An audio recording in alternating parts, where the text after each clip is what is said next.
Antes de que Nueva York estuviera llena de altos edificios, autos y millones de personas, su aspecto era muy diferente. Antes estaba llena de bosques, muchos ríos y arroyos, pantanos y animales. También tenía hermosas costas que se usaban para pescar y viajar. Aquí vivieron los Lenape durante miles de años antes de la llegada de los europeos. Los Lenape son los pueblos indígenas que vivieron en el área que ahora incluye la ciudad de Nueva York y partes cercanas de Nueva Jersey, Pensilvania y Delaware. Llamaban a su vasta tierra Lenapehoking. No solo vagaban por el bosque, tenían aldeas, campos de cultivo, caminos y lugares para pescar y cazar. Cultivaban maíz, frijoles y calabaza.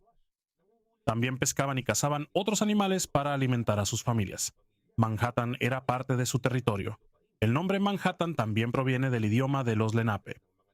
El lugar cambió cuando empezaron a llegar los exploradores europeos. En 1524, el explorador italiano Giovanni da Verrazzano llegó al puerto de Nueva York. Él navegaba porque Francia lo envió a buscar una ruta marítima hacia Asia. Y durante su viaje vio el gran puerto de Nueva York y las tierras que lo rodean, pero Francia no estableció un asentamiento o colonia permanente en el lugar. Casi 100 años después llegó el explorador inglés Henry Hudson. Aunque Hudson era inglés, en ese momento trabajaba para la Compañía Holandesa de las Indias Orientales, una gran compañía comercial de los Países Bajos. En 1609 navegó hacia lo que hoy es el puerto de Nueva York. Entró en un gran río que ahora se llama el río Hudson. Su objetivo era buscar el paso del noroeste, una ruta marítima que se esperaba conectara el Océano Atlántico con el Océano Pacífico. No encontró la ruta que buscaba, pero su grupo vio que había una buena oportunidad para el comercio en ese lugar, especialmente para comprar pieles de animales de los nativos. Debido a esto, los holandeses empezaron a enviar comerciantes a la región. Llamaron a su vasta colonia Nueva Holanda. Esta incluía las áreas alrededor del río Hudson y algunas partes de lo que hoy son Nueva York, Nueva Jersey, Delaware y Connecticut. Los holandeses no construyeron una gran ciudad de inmediato. Al principio, sus puestos de comercio eran pequeños. Su principal negocio era el comercio de pieles, especialmente la compra de pieles de castor que vendían en Europa. La piel de castor era muy valiosa en ese entonces porque se usaba para hacer sombreros caros. A cambio de las pieles, los comerciantes holandeses daban herramientas de metal, tela y otros productos a los Lenape y a otros grupos indígenas. Pero no todas sus relaciones eran justas y pacíficas. Los Lenape y los europeos tenían diferentes puntos de vista sobre la propiedad de la tierra. A medida que aumentaba el número de extranjeros que se establecían, las familias indígenas iban perdiendo poco a poco su territorio. También hubo enfermedades y enfrentamientos violentos que disminuyeron su población. Esto llevó a muchos a abandonar sus tierras. En 1624, la Compañía Holandesa de las Indias Occidentales envió colonos para establecer un asentamiento permanente. La Compañía Holandesa de las Indias Occidentales era la empresa que gestionaba el comercio y las colonias de los Países Bajos en esta parte del mundo. Algunos de los colonos se establecieron primero en Governor's Island, es una pequeña isla cerca del extremo sur de Manhattan. Después trasladaron el centro de su asentamiento a Manhattan mismo, ya que su ubicación era mejor para proteger el puerto y el río Hudson. También construyeron el fuerte Amsterdam en la parte más al sur de Manhattan. El fuerte era una pequeña base militar construida para vigilar el puerto, los barcos y los productos valiosos de la colonia. Alrededor del fuerte construyeron casas, almacenes, tiendas y otros edificios. Llamaron al nuevo asentamiento Nueva Ámsterdam. Esta era la pequeña colonia holandesa que más tarde se convertiría en la ciudad de Nueva York. Además de esto, en 1626, la Compañía Holandesa de las Indias Occidentales también trajo africanos esclavizados a Nueva Ámsterdam. Fueron obligados a trabajar en la construcción del fuerte, caminos, casas y otras partes del asentamiento. Entre los caminos que arreglaron estaba una antigua ruta de los nativos que más tarde se convertiría en Broadway, una de las calles más famosas de Nueva York. Esto significa que los primeros cimientos de esta ciudad no fueron construidos solo por comerciantes holandeses, sino que también incluyeron a los nativos, a quienes les robaron sus tierras, y a los africanos que fueron obligados a trabajar. Al principio, Nueva Ámsterdam era pequeña y caótica. Las calles eran fangosas, muchas casas estaban hechas de madera. Había animales deambulando libremente y aún vivía poca gente ahí, pero su ubicación era excelente. Estaba junto a un puerto profundo al que podían entrar fácilmente los barcos grandes. También tenía acceso al río Hudson, que servía como ruta hacia las tierras y los puestos de comercio en el norte. Por eso empezaron a llegar más barcos. llegaban productos y personas cada año. Poco a poco, el pequeño asentamiento se convirtió en un importante centro comercial. Y a medida que Nueva Ámsterdam crecía, más países también empezaron a interesarse en este lugar. No pasaría mucho tiempo antes de que llegaran los barcos de guerra ingleses y tomaran la colonia de los holandeses. Al mismo tiempo, también cambiaría el nombre de la ciudad. De Nueva Ámsterdam sería conocida en todo el mundo como Nueva York. Y así fue. En 1626, el funcionario holandés Peter Minuit llegó a un acuerdo con un grupo de nativos sobre el uso de Manhattan. Los holandeses dieron productos por un valor de 60 florines, que era su moneda en ese entonces. A menudo, esto se cuenta como una simple compra de Manhattan. Pero los holandeses y los nativos tenían diferentes puntos de vista sobre la propiedad de la tierra. Para los europeos, podían reclamar la tierra de manera permanente, pero no está claro si los nativos que hicieron el trato con ellos lo entendieron de la misma manera. A medida que Nueva Ámsterdam crecía, aumentaba el número de casas. Tiendas, almacenes y barcos llegaban al puerto. Uno de los últimos líderes holandeses de la colonia fue Peter Stuyvesant. Se convirtió en director general en 1647. Stuyvesant era estricto en la aplicación de las leyes. Limitó la venta de alcohol e intentó impedir que algunos grupos religiosos, incluyendo a los judíos, luteranos y cuáqueros, adoraran libremente. A muchos residentes no les gustó su gobierno.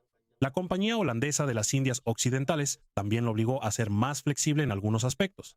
Mientras tanto, el conflicto entre los Países Bajos e Inglaterra empeoraba. Ambos países querían controlar el comercio y las rutas de navegación en diferentes partes del mundo. Debido a la amenaza de un ataque, Nueva Ámsterdam construyó una muralla de madera en la parte norte del asentamiento en 1653. De aquí proviene el nombre de Wall Street, pero la muralla no pudo detener a los ingleses. En 1664, Inglaterra envió barcos de guerra a Nueva Ámsterdam. Peter Stuyvesant solo tenía unos pocos soldados disponibles y muchos residentes no querían pelear. Por eso entregó el asentamiento sin una gran batalla. Por eso los ingleses cambiaron el nombre de Nueva Ámsterdam y lo llamaron Nueva York. Le pusieron ese nombre en honor a Jacobo, duque de York, el hermano del rey de Inglaterra que después se convirtió en el rey Jacobo II. También cambiaron el nombre de Fuerte Ámsterdam y lo llamaron Fuerte James. Por un tiempo, los Países Bajos recuperaron la ciudad en 1672 y la llamaron Nueva Orange, pero después de un año la devolvieron a Inglaterra mediante un acuerdo de paz. Desde entonces, el nombre de Nueva York se mantuvo. Aunque cambiaron los gobernantes, quedaron muchas huellas de la colonia holandesa. Se continuaron algunas leyes, negocios y formas de vida. Muchas familias holandesas también permanecieron en la ciudad. Los ingleses también continuaron y expandieron la esclavitud. Muchos africanos esclavizados fueron obligados a trabajar como obreros de construcción, marineros, artesanos, empleados domésticos y trabajadores portuarios. Para la década de 1740 se estima que casi 1 de cada 5 residentes de Nueva York era esclavo. Esto demuestra que gran parte del crecimiento de la ciudad dependía del trabajo forzado de los africanos. Aún así, las leyes en su contra eran muy estrictas, especialmente bajo el dominio inglés. A medida que el puerto crecía y llegaban más inmigrantes de Europa, Nueva York se volvía más rica y más importante.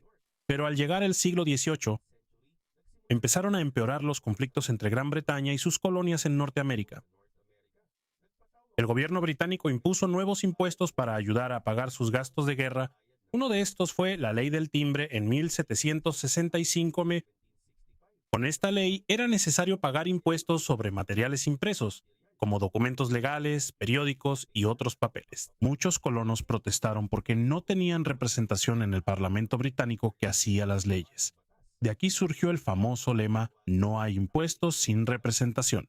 También se volvieron activos en Nueva York los Hijos de la Libertad. Este era un grupo de colonos que se oponían a los impuestos y al control de Gran Bretaña. Realizaron protestas, boicots y amenazas contra las personas que implementaban la Ley del Timbre. En octubre de 1765, representantes de 9 colonias británicas se reunieron en Nueva York.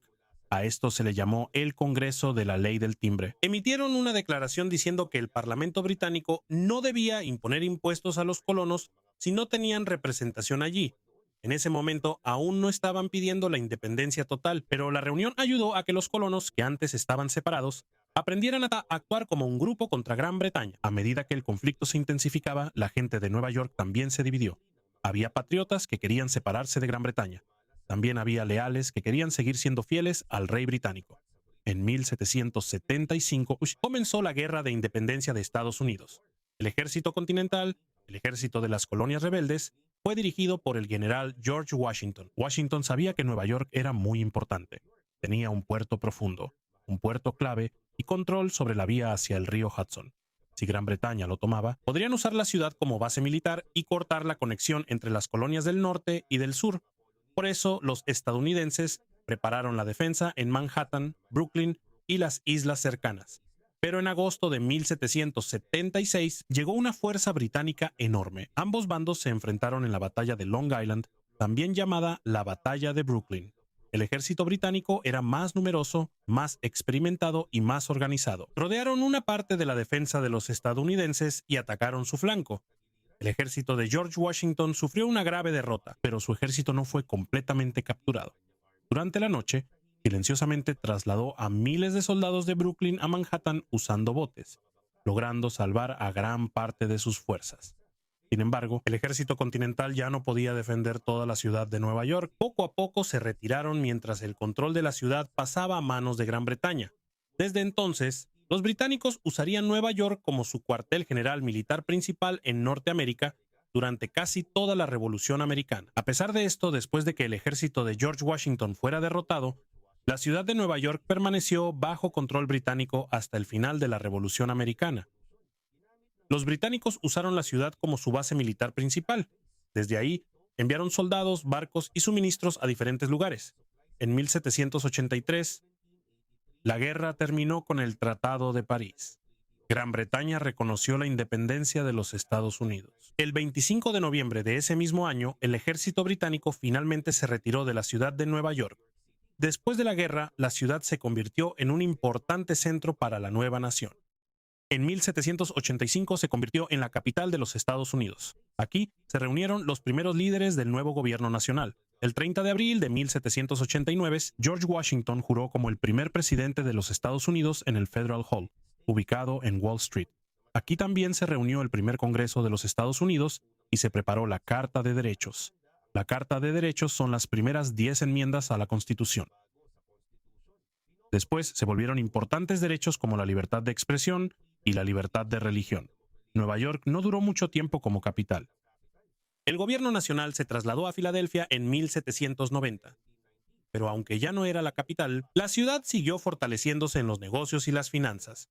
El Banco de Nueva York se fundó en 1784 con la ayuda de Alexander Hamilton, uno de los padres fundadores de los Estados Unidos. En 1792, algunos corredores de bolsa hicieron un acuerdo que marcó el inicio de la Bolsa de Valores de Nueva York. Por esto, Wall Street se fue convirtiendo poco a poco en el centro de la banca y la inversión.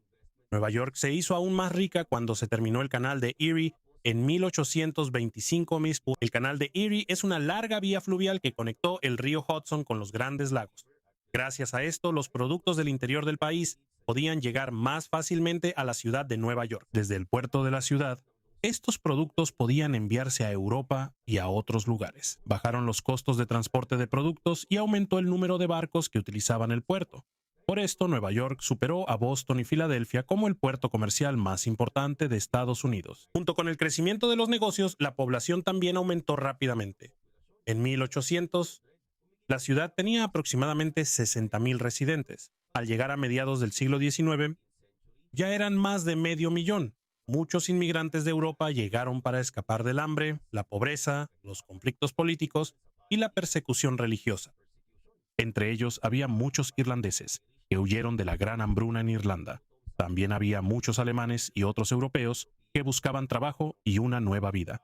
En 1827 también se abolió completamente la esclavitud legal en el estado de Nueva York. Pero eso no significó que la discriminación desapareciera de inmediato. Los neoyorquinos negros siguieron experimentando racismo, trabajos limitados y derechos desiguales. Debido al rápido crecimiento de la población, las zonas pobres de Manhattan se llenaron de vecindades. Las vecindades eran edificios divididos en pequeños apartamentos para muchas familias. La renta era barata, pero los espacios eran estrechos, oscuros y a menudo carecían de agua potable, ventilación y baños adecuados. Debido a la aglomeración de personas, las enfermedades se propagaban rápidamente. En 1832, miles de residentes murieron de cólera. Era una enfermedad grave que normalmente se transmitía por el agua contaminada y la ciudad también enfrentó grandes incendios. El 12 de diciembre de 1835, el fuego comenzó en el distrito comercial de Lower Manhattan. Debido al clima extremadamente frío, el agua en las mangueras se congeló y los bomberos tuvieron dificultades. Casi 700 edificios resultaron dañados, pero el área fue reconstruida rápidamente con edificios más grandes y modernos. No solo las enfermedades y los incendios eran problemas de la creciente ciudad. En barrios pobres como Five Points, la pobreza, el hacinamiento, el crimen y las peleas de pandillas eran comunes. Pero no todos los que vivían allí eran criminales. Muchos eran inmigrantes y trabajadores comunes que luchaban por sobrevivir con bajos salarios y en condiciones difíciles. En 1861 comenzó la Guerra Civil de Estados Unidos. Entre la Unión en el norte y la Confederación en el sur, el estado de Nueva York formaba parte de la Unión, pero muchos negocios en la ciudad de Nueva York dependían del algodón de los estados del sur, por lo que las opiniones de los residentes sobre la guerra estaban divididas. La ira aumentó aún más cuando se implementó el reclutamiento militar obligatorio. Un hombre rico podía evitar el reclutamiento si pagaba $300 o encontraba a otro hombre que lo reemplazara. Para los trabajadores pobres, esto no era justo. En julio de 1863 estallaron los disturbios por el reclutamiento en la ciudad de Nueva York. Comenzó como una protesta contra el reclutamiento, pero rápidamente se volvió violenta. Incendiaron y saquearon edificios y algunos alborotadores atacaron a los residentes negros. El caos duró 4 días y muchas personas murieron. Después de la Guerra Civil, Nueva York continuó cambiando rápidamente. El Central Park se abrió al público en 1858. Se convirtió en un gran lugar con árboles, césped, lagos y caminos donde la gente podía descansar. Los residentes podían alejarse del hacinamiento y el ruido de la ciudad. Nueva York también se fortaleció como centro de arte y entretenimiento. Aumentaron los teatros en Broadway. El Carnegie Hall se inauguró en 1891 y se convirtió en un lugar famoso para conciertos. El Museo Americano de Historia Natural se fundó en 1869, le siguió el Museo Metropolitano de Arte en 1870 y la Biblioteca Pública de Nueva York en 1895. Al mismo tiempo, aumentaron los periódicos y editoriales. Por eso, Nueva York se convirtió en uno de los centros de medios de comunicación más importantes de Estados Unidos. La ciudad también necesitaba una mejor manera de conectar lugares distantes. En 1883 se inauguró el Puente de Brooklyn. Conectó Manhattan y Brooklyn sobre el East River. En ese tiempo fue uno de los puentes colgantes más grandes e impresionantes del mundo. En 1886 se construyó la Estatua de la Libertad en el puerto de Nueva York. Fue un regalo de Francia a Estados Unidos y se convirtió en un símbolo de libertad. Para muchos inmigrantes que llegaban en barco, era una de las primeras cosas que veían antes de entrar a la ciudad. Desde 1892, millones de inmigrantes pasaron por la estación de inmigración en Ellis Island. Ahí revisaban sus documentos y su salud antes de permitirles entrar a Estados Unidos. Muchos de ellos se establecieron en Nueva York, abrieron negocios, trabajaron en fábricas, formaron familias y trajeron su propia comida, idioma y cultura. Pero a medida que la población seguía creciendo, los caballos, carruajes y trenes en la superficie ya no eran suficientes. Por eso, en 1904 se inauguró la primera línea de metro subterránea de la ciudad de Nueva York. Conectó el Lower Manhattan con Harlem y luego se expandió a otras partes de la ciudad. Gracias al metro, los trabajadores y más personas pudieron viajar más rápido, aquellos que vivían lejos de su trabajo. En poco más de 100 años, Nueva York pasó de ser una pequeña ciudad portuaria a convertirse en un enorme centro de negocios, inmigración, cultura y transporte. Pero su transformación aún no ha terminado. En la siguiente época, los edificios empezarán a elevarse y se formará el famoso perfil urbano conocido en todo el mundo. Al llegar el siglo XX, la apariencia de Nueva York cambia rápidamente. Se inauguró Williamsburg, el puente de Williamsburg en 1903 y el puente de Manhattan en 1909. Estos puentes facilitaron los viajes entre Manhattan y Brooklyn. Al mismo tiempo, los empresarios y arquitectos comenzaron a competir en la construcción de edificios altos. Uno de los primeros en hacerse famoso fue el edificio Woolworth, que se terminó en 1913. A esto le siguió el edificio Chrysler en 1930 y el edificio Empire State en 1931. En poco más de un año se construyó el edificio Empire State. Cuando se terminó, era el edificio más alto del mundo. Esto mostraba la fuerza, la riqueza y la confianza de Nueva York en sí misma. Pero no solo los edificios altos hacen famosa a la ciudad. En los años 20, Nueva York también se convirtió en el centro del jazz, el baile, el teatro y la vida nocturna. Fue una época de prohibición cuando el gobierno nacional prohibió la producción y venta de alcohol. A pesar de la ley, muchos bares secretos llamados speakeasy abrieron. Aquí se vendía alcohol en secreto mientras había música, baile y diferentes tipos de entretenimiento. También destacó el renacimiento de Harlem. Fue una época en la que muchos músicos y escritores negros se hicieron famosos en Harlem, artistas e intelectuales. Hicieron grandes contribuciones al jazz, la literatura y la cultura de Estados Unidos. Pero este tiempo feliz terminó de repente en 1929. La bolsa de valores de Wall Street colapsó. Esto fue seguido por la Gran Depresión, una grave crisis económica que afectó a todo Estados Unidos. Muchos bancos y negocios cerraron. Muchísimos residentes perdieron sus empleos y muchos no pudieron pagar sus viviendas. Hubo familias que construyeron casas temporales en terrenos baldíos y parques. A estos lugares se les llamó Hooverville. El nombre viene del presidente Herbert Hoover, a quien muchos culparon por la lenta respuesta a la crisis. Bajo el liderazgo del alcalde Fiorello LaGuardia y el gobierno nacional del presidente Franklin Roosevelt, se lanzaron grandes proyectos para proporcionar empleo. Se construyeron y repararon escuelas, puentes, carreteras, aeropuertos, parques, albercas y viviendas públicas. Estos proyectos ayudaron a la recuperación de la ciudad. Cuando comenzó la Segunda Guerra Mundial en 1939, las fábricas y los puertos de Nueva York se volvieron importantes. Los trabajadores fabricaron barcos, armas, ropa y otros suministros para las fuerzas aliadas. Cuando Estados Unidos entró en la guerra en 1941, muchos soldados partieron. Desde los puertos de Nueva York hacia Europa, la ciudad también se preparó para un posible ataque. Miles de residentes se entrenaron como voluntarios de emergencia y defensa civil. Después de la guerra, muchas de las grandes ciudades de Europa y Asia quedaron destruidas, pero los edificios y negocios de Nueva York no fueron dañados por la guerra. Por eso, la ciudad se fortaleció aún más como centro de finanzas, medios, arte y comercio internacional. Aquí también se construyó la sede permanente de las Naciones Unidas. Las Naciones Unidas son una organización internacional que se formó después de la Segunda Guerra Mundial para ayudar a los países a dialogar, colaborar y evitar otra gran guerra. La sede en Manhattan se terminó y se utilizó completamente en 1952. Por esto, Nueva York también se convirtió en un importante centro de diplomacia internacional. Pero al llegar los años 70, la ciudad volvió a enfrentar graves problemas. Muchas fábricas cerraron o se mudaron a otros lugares. Hubo menos empleos y muchos residentes se mudaron a los suburbios. Al mismo tiempo, aumentó el crimen y empeoró la condición de muchos edificios y vecindarios. También creció enormemente la deuda del gobierno de la ciudad. En 1975, Nueva York casi se quedó sin dinero para pagar sus deudas. Tuvieron que recortar algunos servicios y pedir ayuda al gobierno estatal y nacional. En medio de la crisis, el horizonte de la ciudad siguió cambiando. Se terminaron las Torres Gemelas del World Trade Center original a principios de los años 70 y el complejo fue inaugurado oficialmente en 1973. Las dos torres se convirtieron en símbolo de los negocios y el comercio internacional en Nueva York. En las décadas siguientes, la economía fue mejorando poco a poco y el crimen disminuyó. Muchos barrios antiguos fueron renovados y aumentaron los negocios y los turistas. Pero el 11 de septiembre de 2001, los terroristas atacaron a los Estados Unidos. 2 aviones secuestrados fueron estrellados contra las Torres Gemelas. Los edificios colapsaron y miles de personas murieron en Nueva York, Washington y Pensilvania.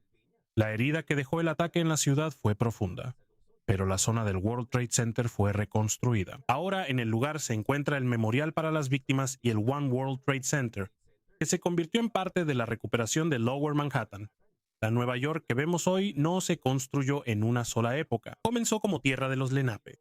Luego se convirtió en un pequeño asentamiento comercial holandés. Después se convirtió en una colonia británica, puerto de inmigrantes, centro de revolución, negocios, cultura y asuntos internacionales. Creció gracias al comercio, la inmigración, la construcción y el trabajo de millones de personas. Pero en su historia también está la apropiación de tierras, la esclavitud, pobreza, enfermedades, incendios, guerras, crisis económicas y terrorismo. Nueva York ha sido puesta a prueba muchas veces, pero ante cada gran problema, logra cambiar y volver a levantarse una y otra vez. Y esa es la razón por la que el antiguo pequeño asentamiento en el extremo de Manhattan se convirtió en una de las ciudades más conocidas e importantes del mundo.